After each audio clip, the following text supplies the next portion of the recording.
So I've already been working on this for at least 20 minutes or so, and I have the battery hooked up.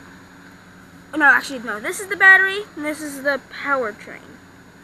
And then it gets chained all the way to the axle, which is right there. And yes, the engine is right on the axle. And yes, this is a V4, and I'm not being a weird person, but this is actually a V4, not an inline 4. See, it's V-shaped.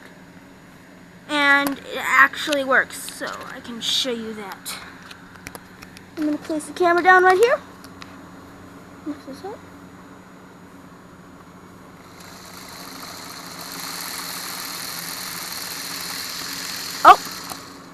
Oh, that's, oopsie.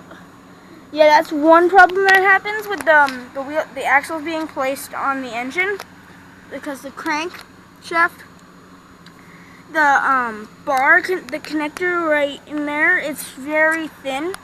Well, the hook is very thin, so like so it's like this. So it has very little place to get in, so that's why it falls off. But over here, I put a Lego bar or Lego brick right there to support it, so it won't fall off. So this is just the rear end. Yes, and this is going to be rear-wheel drive. I wonder how heavy it's going to be and if it can actually go. So let's head to the next stage.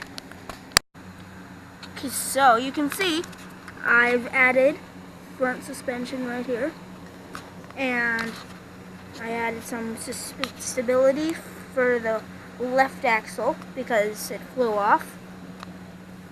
And yeah, it can drive now, but I'm just going to save the driving for the end. And there you go. So as you can see, I added body panels all over. The roof is mainly just to cover up the electronics down here, and this is just so this part doesn't look bland. And steering wheel for styles, and yeah, let's get to some driving footage.